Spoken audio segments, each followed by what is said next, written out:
Welcome back. We'll start with the biogeographical regionalization. Now this would be our final class on biogeographical regionalization. We classified biogeographical regionalization under 4 heads. The first lecture we talked about the major classification, then we worked around the floral distribution, the faunal distribution, and finally the aquatic life. Now under aquatic life we would be understanding 3 major classification. The first classification that we would be talking about was given by Ekman, the second one by Forbes, and the last one by Sharmada. Now all these 3 or any other aquatic classification that talks about governs basically 3 basic concepts. The first is the growth of the larva. So if we talk about, let's say, any stage of animal, so if we talk about the development of frog, you have the larva, tadpole and the frog. So that's the distributional pathway. So how they move along in the developmental stage. So the larval life span is one of the major characteristics that we would be talking about, or has been the basis for any of the classification that has been taken into consideration. The flow of ocean currents. Now in the class on oceanography we have seen the region where the warm current and the cold current meet are the regions of best plankton growths. So you have the best plankton that are grown in those areas. So that's one of the primary thing that we need to understand here. So the flow of ocean currents is again very important, and finally is the generation time. So how much time the new species come up or the new generation come up. So that's the generation time. So these 3 parameters are considered as the primary parameters to understand the growth of or the aquatic classification that is taken into consideration.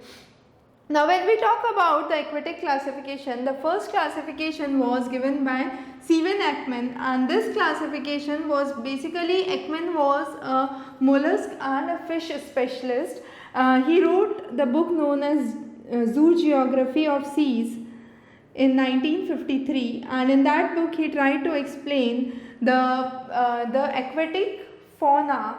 So this specifically talked about the aquatic fauna. So it was zoogeography of the seas, and his basis was the various geographical boundaries and the faunal distribution in those geographical boundaries.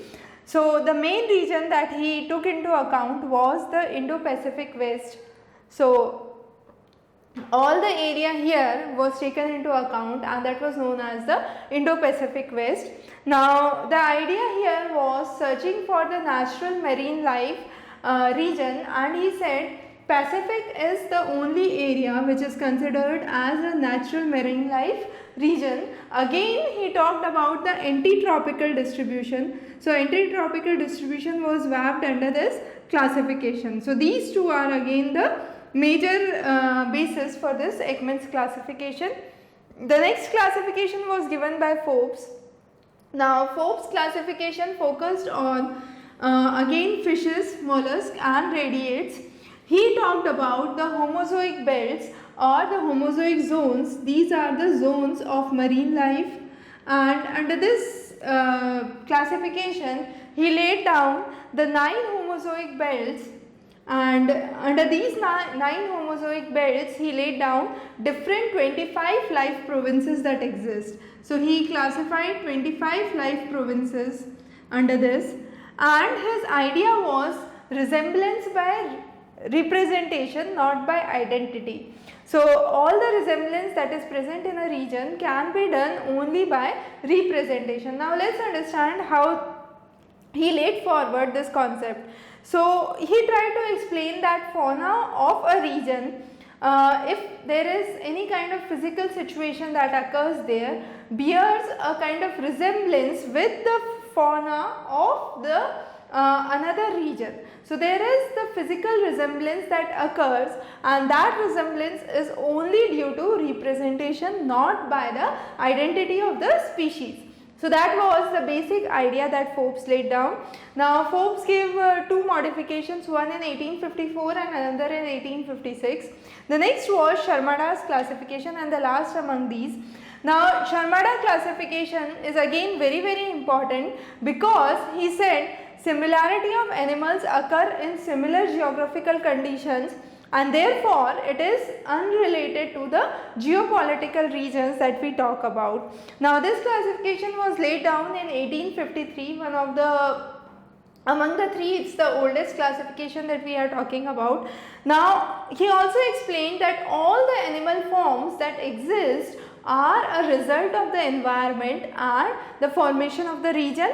So they are a part of environment and they define a specific region. So let's say all the species A would be located in region A, species B in region B.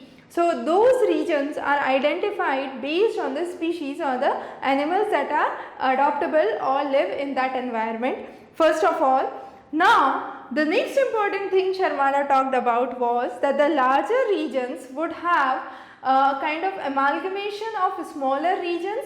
So a larger region would have amalgamation of smaller species or the numerous species which are present in the smaller regions. And the third most important concept was the vicariant forms that he talked about. Now under vicariant forms he talked about that he explained his example with vultures.